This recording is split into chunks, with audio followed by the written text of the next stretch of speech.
Hello students, सभी को जय माता दी। आज की क्लास में इनसे शुरू करते हैं नए वीडियो के साथ। फिर आपके सामने मैं आ गई हूँ। मैंने आपको पिछली क्लास में सेल डिवीजन शुरू करवाया था, जिसमें से मैंने आपको इंटरफेज कंप्लीट करवा दिया है, प्लस माइटोसिस कंप्लीट करवा दिया, समसूत्री कोशिका विभाजन था वो भी कंप्लीट करवा दिया है। जिसने मेरा पहले का वीडियो नहीं देखा है तो पहले जाके आप पिछली क्लास देख लीजिए, जिससे आपको आगे का पूरा समझ में आएगा। आज मैं आपको अर्धसूत्री कोशिका विभाजन पढ़ाने जा रही हूँ, इसको मियोसिस बोलते हैं। आज हम मियोसिस के बारे में पढ़ेंगे कि मियोसिस क्या होता है। माइटोसिस पढ़ चुके हैं, एमाइटोसिस पढ़ चुके हैं। पहली क्लास में ही मैंने आपको बताया था कि जो कोशिका विभाजन होता है वो 3 प्रकार का होता है, एमाइटोसिस, माइटोसिस और मियोसिस। जिसमें से मैंने आपको एमाइटोसिस पढ़ा दिया, माइटोसिस पढ़ा दिया। मैंने आपको बताया था जो एमाइटोसिस होता है ये प्रोकैरियोटिक कोशिकाओं में पाया जाता है।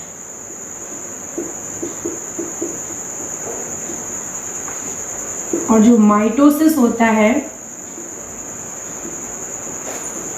ये सोमेटिक सेल में पाया जाता है, या बोले हिंदी में कायक कोशिकाओं में।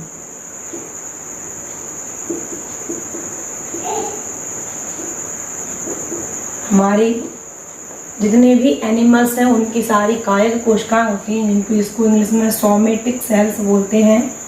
सोमेटिक सेल्स, उनमें माइटोसिस सेल डिवीजन पाया जाता है। ये जो मैं आपको मियोसिस पढ़ाने जा रही हूँ, ये मियोसिस किस में पाया जाता है? तो ये पाया जाता है जनन सेल में, जनन कोशिकाओं में।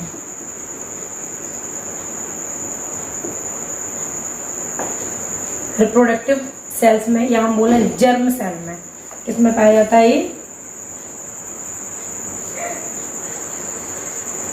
जर्म सेल्स में। तो पहला तो आपको यही याद रखना है कि एमाइटोसिस प्रोकैरियोटिक जीव में पाया जाता है, माइटोसिस कायक कोशिकाओं में, या हम बोले तो सोमेटिक सेल्स में होता है, और ये आपका जो मियोसिस है वो जनन कोशिकाओं में होता है।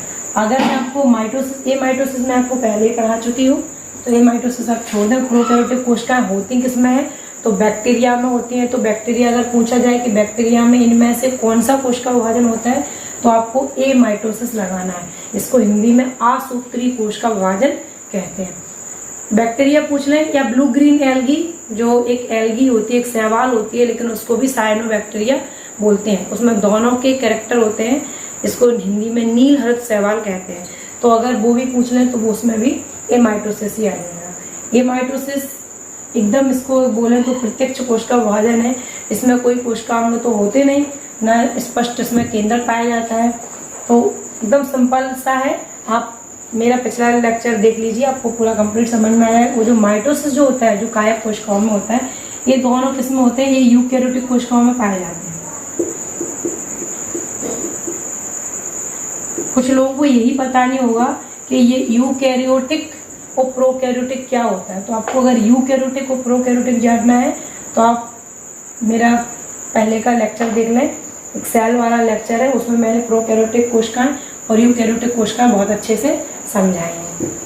ये यूकैरियोटिक कोशिकाओं में पाया जाता है माइटोसिस और मियोसिस। अब इसमें होता क्या है, इसमें जो अंतर है वो आप देखें कि माइटोसिस जो सेल डिवीजन होता है उसमें 2n से किसी पैतृक कोशिका होगी, उसमें क्रोमोसोम का नंबर, किसका नंबर है? ये क्रोमोसोम का जो नंबर होगा वही नंबर उसकी डॉटर सेल्स में होगा। एक कैसी होती है, अगर इसमें 2n है तो इसमें भी 2n होगा और इसमें भी 2n होगा। मतलब ये वाली जो सेल है वो डिप्लॉयड सेल है, और इसकी जो पुत्री कोशिकाएं हैं वो भी कैसी हैं? वो भी डिप्लॉयड है। माइटोसिस जो सेल डिवीजन होता है उसमें एक द्विगुणित कोशिका से उसकी जो पुत्री कोशिकाएं होती हैं वो भी द्विगुणित ही होते हैं। अब आपको मन में आ रहा होगा ये द्विगुणित क्या होता है, डिप्लॉयड क्या होता है और हैप्लॉयड क्या होता है। द्विगुणित और अगुणित, द्विगुणित मीन्स क्रोमोसोम जो होते हैं वो हमेशा जोड़ी में रहते हैं, और अगर मैं बात करूं कि जो मैमल्स होते हैं, जो स्तनधारी होते हैं, उनमें क्रोमोसोम की संख्या कितनी होती है, तो उनमें क्रोमोसोम की जो संख्या होती है वो 23 जोड़ी होती है।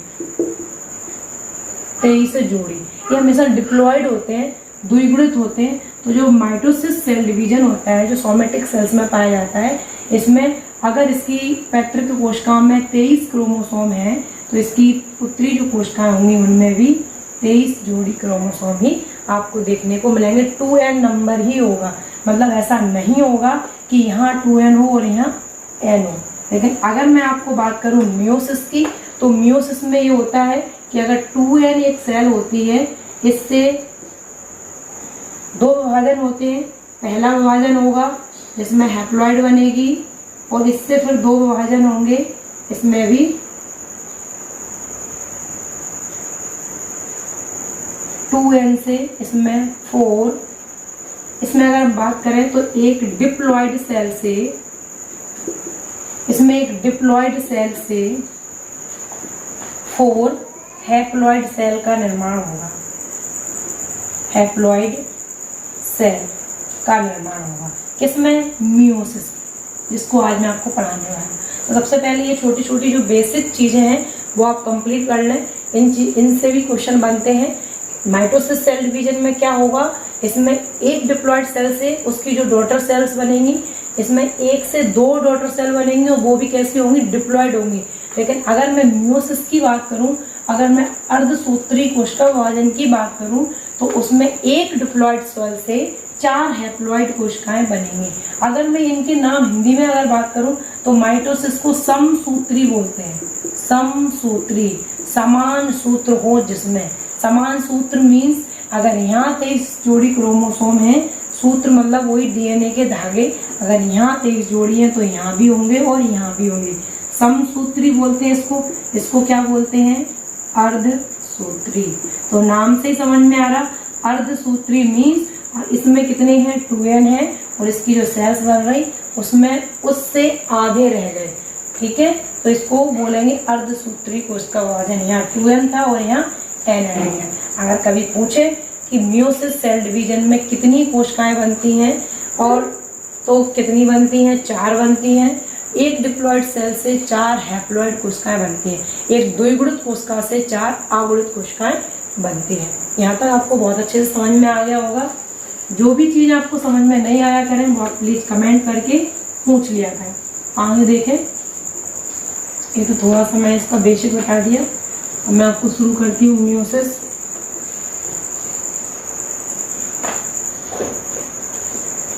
ये देखिए, मियोसिस सेल डिवीजन जैसे समसूत्री पढ़ाया था, ऐसे ये अर्धसूत्री है। ये मियोसिस कोश का जो विभाजन है, इसके भी वही है, 2 भागों में कंप्लीट होगा। अगर बात करें तो 2 भाग कौन कौन से होंगे इसका, तो पहली अवस्था होगी इसकी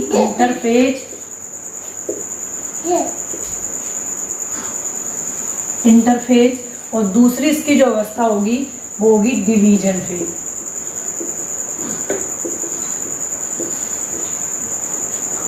इंटरफेज और डिवीजन फेज। इंटरफेज, अगर मैं इंटरफेज की बात करूं, तो इंटरफेज चाहे तो मैं माइटोसिस की बात कर लूं, और चाहे मैं मियोसिस की बात कर लूं, दोनों में सेम ही इंटरफेज होगा। क्योंकि इंटरफेज का काम ही यही है कि इंटरफेज में होता क्या है, अंतरावस्था में क्या होता है कि कोशिका सिर्फ और सिर्फ अपने आप को तैयार करती है विभाजन के लिए। तो इंटरफेज वही आपकी माइटोसिस की होगी, समसूत्री कोशिका विभाजन की होगी, और सेम वही आपकी अर्धसूत्री कोशिका विभाजन की भी होगी। तो इंटरफेज आपको मैं समसूत्री कोशिका विभाजन में पढ़ा चुकी हूँ। इंटरफेज में आपको समसूत्री कोशिका विभाजन में पढ़ा चुकी हूँ। आप याद रखना, जो मैंने आपको वहाँ बताया था कि इंटरफेज की जो अवस्थाएं होती हैं वो 3 होती हैं। G1 phase, S phase plus G2 phase. Same वही यहाँ होगी। G1 में मैंने बताया था क्या था, S में क्या था, ये आप पिछला लेक्चर देख के पढ़ लेना। अब मैं आपको बात करती हूँ डिवीजन फेज की। ये तो वही है, रहने तो अभी मैं साफ ही नहीं करना। ये देखिए अब डिवीजन फेज, इसका जो डिवीजन फेज है वो मैं पढ़ना है। जो इसका डिवीजन फेज है, देखें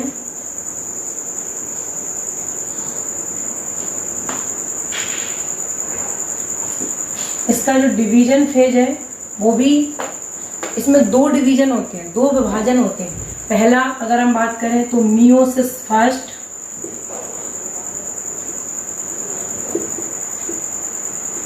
मियोसिस फर्स्ट, और इसका दूसरा होता है मियोसिस सेकेंड।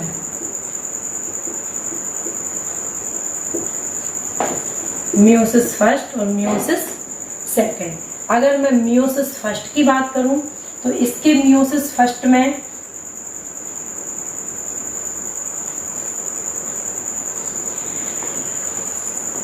वही आपको देखने को मिलेंगी प्रोफेज,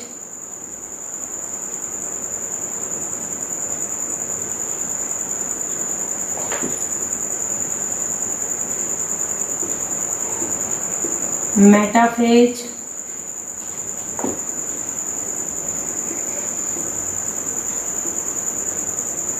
एनाफेज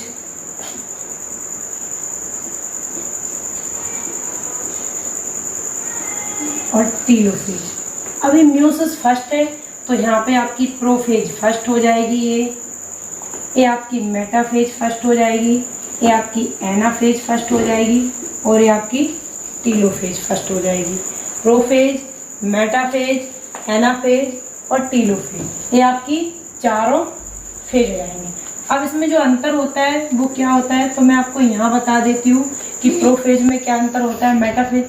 अब मियोसिस की ओर आप एक मिनट देख लें, मियोसिस में भी आपको यही पढ़नी होगी। पहली प्रोफेज, बस यहाँ पे अंतर कितना होगा, प्रोफेज सेकेंड,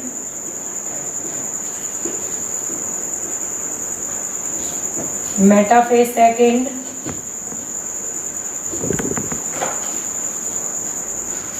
एनाफेज सेकेंड होगी और टीलोफेज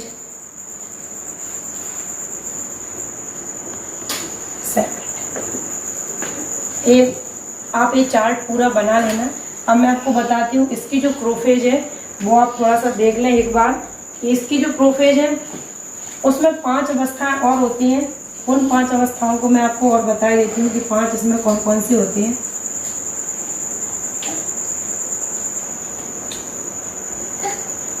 पहली, दूसरी,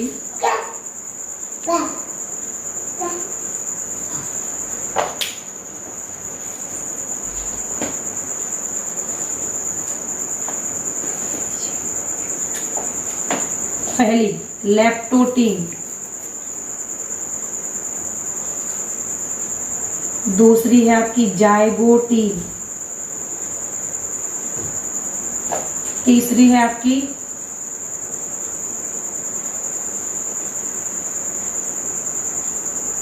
डिप्लोटीन, लैप्टोटीन, जायगोटीन। डिप्लोटीन के बाद पहले आपकी एक और आएगी पैक्टीन, तीसरी होगी आपकी डिप्लोटीन और लास्ट है आपकी डाइकाइनेसिस।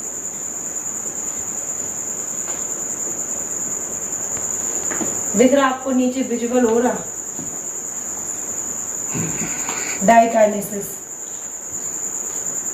बस ये आपकी 5 अवस्थाएं, लैप्टीन, जायगोटीन, पैक्टीन, डिप्लोटीन, डाइकाइनेसिस। डाइकाइनेसिस ये आपकी 5 अवस्थाएं जो हैं वो आपको प्रोफेज में पढ़नी होंगी। ये जो डिवीजन फेज जो है आपको दिख रहा है, ये डिवीजन फेज, इस डिवीजन फेज में विभाजन अवस्था इंटरफेज सेम आपकी समसूत्री कोशिका विभाजन की तरह ही होगी, लेकिन जो डिवीजन फेज है इसमें डिवीजन 2 प्रकार से 2 भागों में कंप्लीट होता है। पहला मियोसिस फर्स्ट, अर्धसूत्री कोशिका विभाजन फर्स्ट, दूसरा मियोसिस सेकंड, अर्धसूत्री कोशिका विभाजन सेकंड। मियोसिस फर्स्ट होगा उसमें भी आपकी 4 फेज होंगी।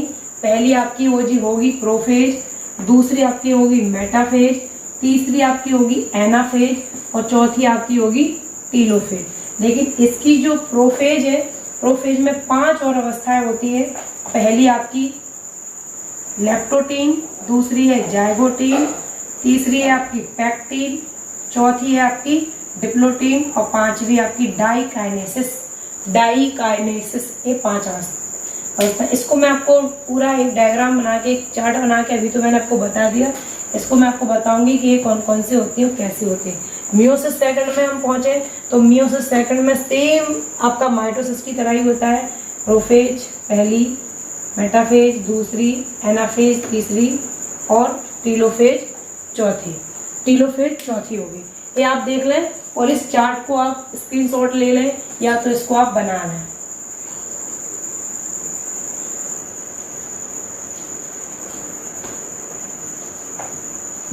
इस चार्ट का आप स्क्रीनशॉट लें या इसको बना लें अपनी ही नोटबुक में। इसके बाद मैं आपको आगे का बताती हूँ कि प्रोफेज क्या है, इसमें मेटाफेज क्या है, एनाफेज क्या है, टीलोफेज क्या है और इसकी ये जो लेप्टोटीन, जाइगोटीन, पैक्टीन, डिप्लोटीन और डाइकाइनेसिस क्या होता है। और इसके आगे आप देखिए प्रोफेज फर्स्ट पढ़ रहा है। प्रोफेज फर्स्ट में मैंने आपको जो 5 स्टेज बताई हैं, 5 उनकी अवस्थाएं बताई हैं, वो आप देखें। पहली मैंने आपको लेप्टोटीन बताई थी, दूसरी आपको जाइगोटीन, तीसरी पैक्टीन, चौथी डिप्लोटीन, पांचवी डाइकाइनेसिस बताई। मैंने आपको जब माइटोसिस डिवीजन पढ़ाया था उसमें मैंने आपको बताया था कि जो प्रोफेज अवस्था थी उसमें क्रोमोसोम बन गए थे, मेटाफेज में एक सीधी रेखा में आ गए थे और उसमें स्पिंडल जो फाइबर थे वो आके जुड़ गए थे। एनाफेज में हमने देखा था कि जो स्पिंडल फाइबर थे उन्होंने सेंट्रोमियर का बीच में विभाजन होकर स्पिंडल फाइबर ने उनको अपने ओर खींचना शुरू किया था। और टीलोफेज में मैंने आपको बताया था कि वहाँ केंद्रक पुनः 2 केंद्रक, एक केंद्रक था वो 2 केंद्रक में बट गया था और केंद्रक झिल्ली जो विलुप्त हो गई थी वो केंद्रक झिल्ली और केंद्रिका पुनः प्रकट हो गई थी और एक केंद्रक 2 में बट गया था। कोशिका के अंदर एक खांच बन चुकी थी। टीलोफेज के बाद फिर साइटोकाइनेसिस शुरू हुआ था, कोशिका वाले शुरू हुआ था। यहाँ पे आप देखें कि यहाँ पे प्रोफेज की ही 5 अवस्थाएं हैं। तो पहले तो प्रोफेज की जो 5 अवस्थाएं हैं मैं आपको वही बताने जा रही हूँ कि कौन कौन सी है। लेप्टोटीन में देखें इसमें क्या हुआ था, जो केंद्रक है केंद्रक का आकार बड़ा हो जाता है कोशिका के अंदर और यहाँ पे जो डीएनए के जो धागे होते हैं, क्रोमोसोम के जो धागे होते हैं वो आपको बहुत पतले से क्रोमोसोम के रूप में दिखाई देंगे। सेंट्रोसोम का विभाजन हो जाएगा और सेंट्रोसोम ध्रुवों की ओर गति करने लगेगा। एक केंद्रक है, ये आपको केंद्रक दिखाई दे रहा है, इसमें केंद्रिका भी स्पष्ट दिखाई देगी अभी। और जो क्रोमेटिन के जो धागे थे वो पतले पतले क्रोमोसोम पतले रूप में दिखाई देने लगेंगे। इसमें सेंट्रोमियर मध्य में आ जाएगा। लेप्टोटीन में इतना होगा। जाइगोटीन में जैसे हम पहुंचेंगे तो जाइगोटीन में क्या होगा कि केंद्रक के अंदर जो यहाँ पे क्रोमोसोम पतले से जो क्रोमेटिड बने हुए थे, यहाँ पे वो क्रोमेटिड एक दूसरे के पास आना शुरू हो जाएगा और एक जोड़े बना लेंगे। मैंने आपको बोला था कि ये क्रोमोसोम जोड़े में रहते हैं और हमारे अंदर कितने जोड़ी क्रोमोसोम होते हैं कोशिका के अंदर, तो 23 जोड़े होते हैं। तो आप देखें यहाँ ये जोड़े बनाने लगे और इनके एक जोड़े को पेयर या एक जोड़ा या सिनेप्सिस कहते हैं। याद रखना कि सिनेप्सिस वाली जो स्थिति होती है, सिनेप्सिस वाली जो कंडीशन होती है वो किस अवस्था में होती है, तो जाइगोटीन में। और क्या होता कि ये जो सेंट्रोसोम, जो यहाँ पे सेंट्रोसोम का विभाजन हुआ था तो यहाँ सेंट्रोसोम ध्रुवों पर आ जाते हैं और सेंट्रोसोम में स्पिंडल फाइबर का निर्माण हो जाता है, तर्क तंतुओं का बनना शुरू हो जाता है। ये आपको जो दिखाई दे रहे हैं छोटे छोटे से, ये तर्क तंतु बनना इस अवस्था में जाइगोटीन में शुरू हो जाता है। यहाँ पे ये दोनों मिल जाएंगे, सिनेप्सिस हो जाता है, इसलिए इसको जाइगोटीन अवस्था बोलते हैं। अगली अवस्था है आपकी पैक्टीन। जो बहुत इंपॉर्टेंट है। इससे एक क्वेश्चन आता ही आता है कि क्रॉसिंग ओवर किस अवस्था में होता है, तो आप याद रखना क्रॉसिंग ओवर प्रोफेज की जो तीसरी अवस्था है पैक्टीन, उसमें होता है।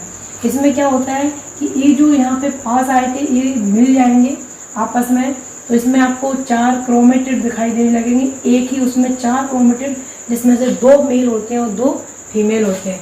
और इस अवस्था में क्या होता है, क्रॉसिंग ओवर में होता क्या है, तो क्रॉसिंग ओवर में जीन विनिमय होता है। यहाँ पे जीन का आदान प्रदान होता है। पैक्टीन की अवस्था खत्म होती है, अगली जो आती है डिप्लोटीन। यहाँ पे जब क्रॉसिंग ओवर हो जाता है, जीन विनिमय हो जाता है, तो पैक्टीन में इन दोनों के बीच में एक आकर्षण था, और डिप्लोटीन में इनके बीच में प्रतिकर्षण शुरू हो जाता है, ये एक दूसरे से दूर जाने लगते हैं। तो यहाँ एक दूसरे से दूर जाने लगे, लेकिन यहाँ पे कहीं कुछ जगह ऐसी हो जाती है कि जहाँ पे थोड़ा बहुत टच करते हैं तो उस जगह को, उस संरचना को क्याज मेटा बोलते हैं। ये यहाँ पे इनमें प्रतिकर्षण शुरू होने लगा, ये दोनों एक दूसरे से दूर जाने लगे। पांचवी व्यवस्था इसकी डाइकाइनेसिस है। डाइकाइनेसिस में देखें क्या हो गया, यहाँ पे ये जो क्रोमोसोम बहुत पतले धागे के रूप में थे, यहाँ पे क्रोमोसोम ने अपना एक आकार ले लिया। और मैंने आपको बताया था कि प्रोफेज में जो केंद्रक की जो झिल्ली होती है वो विलुप्त हो जाती है, केंद्रिका विलुप्त हो जाती है। तो आपको यहाँ पे दिख रहा होगा जो केंद्रक झिल्ली है वो विलुप्त होने लगी है, केंद्रिका विलुप्त हो चुकी है, क्रोमोसोम बन चुके हैं यहाँ पे, और ये जो स्पिंडल फाइबर थे उन्होंने अपना आकार बढ़ा लिया। ये डाइकाइनेसिस मतलब प्रोफेज वाली जो अवस्था है वो 5 की 5 कंप्लीट हो गई। लैक्टोटीन, जाइगोटीन, पैक्टीन, डिप्लोटीन और डाइकाइनेसिस। इसके बाद आपकी प्रोफेज फर्स्ट खत्म हो गई। इसके बाद आपकी क्या आएगी, मेटाफेज फर्स्ट। मेटाफेज में क्या होगा, मेटाफेज में क्रोमोसोम, मेटाफेज में सेम वही होगा जो आपने माइटोसिस में पढ़ा था। आप मेरी उसमें प्ले लिस्ट में जाके अब माइटोसिस का आप लेक्चर देख सकते हो, जिसमें आपको ये पूरा कंप्लीट समझ में आ जाएगा। यहाँ पे मैं आपको इतना बता देती हूँ कि सेम उसी की तरह चलेगा। यहाँ क्रोमोसोम बन चुके थे, यहाँ पे क्रोमोसोम एक सीधी रेखा में आ जाएंगे और मेटाफेज प्लेट का निर्माण करेंगे और स्पिंडल फाइबर आके इनके सेंट्रोमियर से जुड़ जाएंगे। ये मेटाफेज होगी। एनाफेज में ये जो स्पिंडल फाइबर थे इसके सेंट्रोमियर से जुड़े थे, यहाँ पे सेंट्रोमियर का विभाजन हो जाएगा और ये आप एक दूसरे को खींचना शुरू करेंगे। एनाफेज में एक दूसरे को खींच रहे हैं। यहाँ पे टीलोफेज जो इसकी अंतिम अवस्था है, टीलोफेज में क्या होगा, इनमें जो कुंडलन हुआ था, ये क्रोमोसोम जो बने थे इनमें आकुंडलन हो जाएगा, क्रोमोसोम धागे के रूप में दिखाई देने लगेंगे। केंद्रक झिल्ली और केंद्रिका पुनः प्रकट हो जाएगी और कोशिका झिल्ली के बीच में एक खांच बन जाएगी जो आपको ये दिख रही है। ये टीलोफेज हो गया। टीलोफेज अवस्था जैसे ही खत्म होती है वैसे ही कोशिका विभाजन शुरू हो जाता है, साइटोकाइनेसिस शुरू हो जाता है। तो यहाँ साइटोकाइनेसिस शुरू हुआ और ये जो खांच थी वो और गहरी होती गई और एक कोशिका से ये 2 कोशिकाएं बन गई। लेकिन यहाँ पे आपका मियोसिस फर्स्ट खत्म हुआ है। ये कौन सा विभाजन खत्म हुआ है, ये आपका मियोसिस फर्स्ट खत्म हुआ है, मियोसिस फर्स्ट। अब इसमें ये जो दोनों बनी है, ये वाली जिस कोशिका से बनी है वो कोशिका कैसी थी, वो 2n थी। लेकिन ये 2 सेल जो बनी है वो कैसी बनी है, AVN है और AVN है, ये हैप्लॉइड है। अब ये जो 2 कोशिकाएं हैं इनमें कौन सा विभाजन शुरू होगा, तो इनमें होगा मियोसिस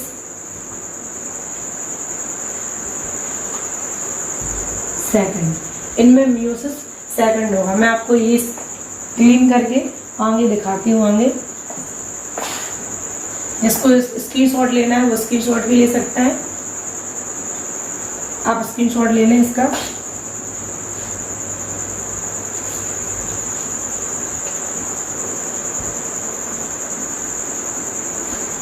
ठीक है, आगे देखें आप, मियोसिस फर्स्ट कंप्लीट हो गया।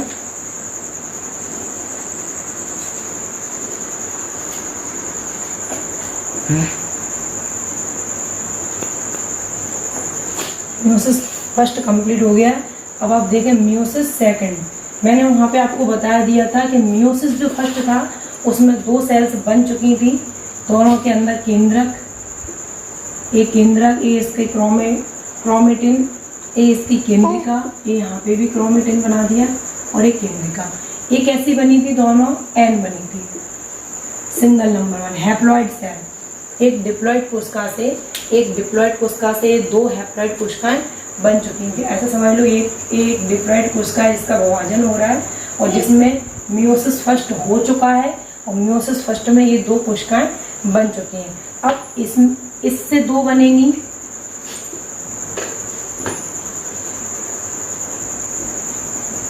और 2 ही आपकी इससे बनेंगी। ये दोनों हैप्लॉइड है तो ए भी हैप्लॉइड बनेगी, ए भी हैप्लॉइड बनेगी, ए भी हैप्लॉइड बनेगी और ए भी हैप्लॉइड बनेगी। ये टोटल कितनी कोशिकाएं बन गई, 4 कोशिकाएं। और जो मियोसिस सेकंड है उसमें मैंने आपको बताया था इसमें क्या होगा, prophase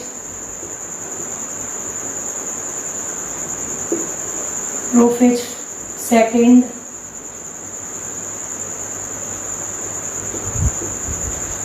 metaphase second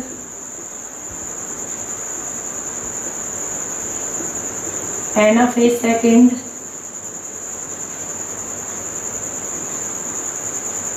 telophase second. ये एक इसकी जो 4 अवस्थाएं हैं, इन चारों अवस्थाओं के थ्रू ए वाली जो सेल है वो 2 डॉटर सेल बनाएगी और ए वाली जो कोशिका है वो 2 डॉटर सेल बनाएगी। इस एक 2n इस एक डिप्लॉयड सेल से एक कैसी कोशिका है, डिप्लॉयड, एक डिप्लॉयड कोशिका से ये जो 4 बनी है, तो 4 कैसी कोशिकाएं बन गई हैं, ये 4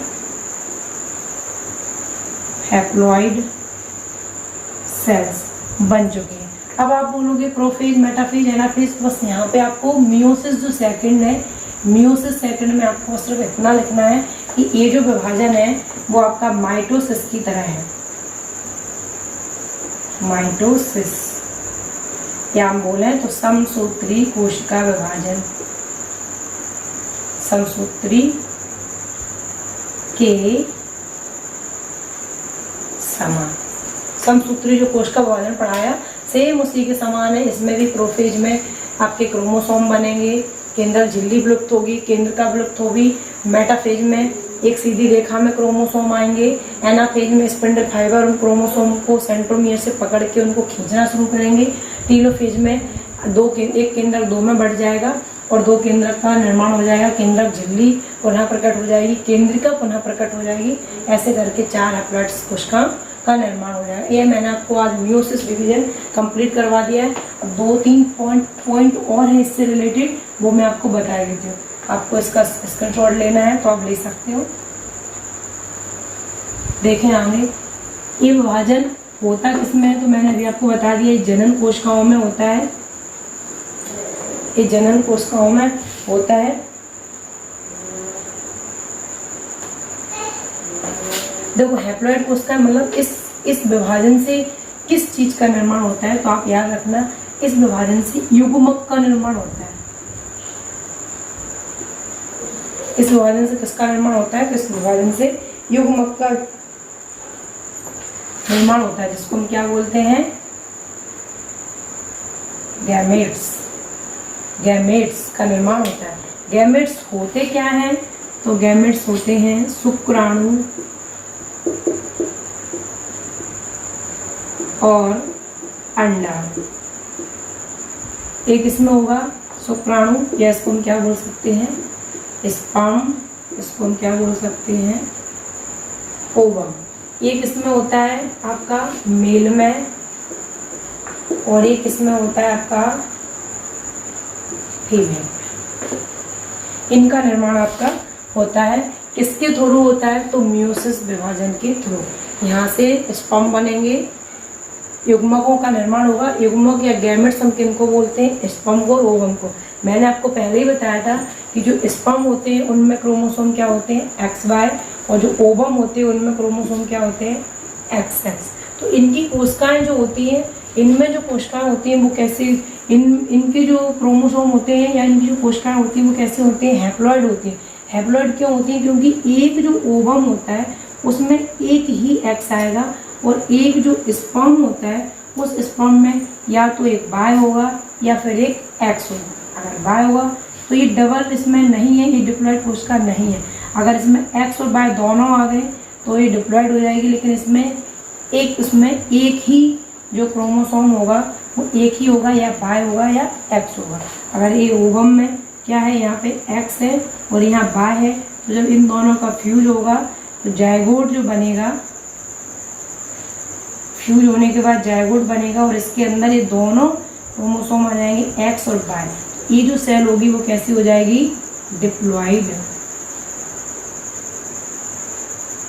और ये वाली जो आपकी सेल्स हैं वो कैसी हैं, हैप्लॉइड। युग्मक, ये जो यहाँ पे इनका फ्यूज होके, इनका जो फ्यूजन होके जो बन गया, इसको हम क्या बोलेंगे, जायगोट। जायगोट ये कोशिका होती है जायगोट, और इसमें जो विभाजन होता है, इस जायगोट में, इसमें जो विभाजन होगा, इसके बनने में जो जनन कोशिकाओं में जहाँ ये बनते हैं शुक्राणु एवं अंडाणु, उसमें जो विभाजन होगा वो आपका म्यूसिस होगा, अर्धसूत्री कोशिका विभाजन होगा। लेकिन जब एक जायगोट बन जाएगा तो एक जायगोट में जो कोशिका विभाजन होता है वो आप याद रखना, वो कौन सा होता है, माइटोसिस, या हम बोले समसूत्री कोशिका विभाजन।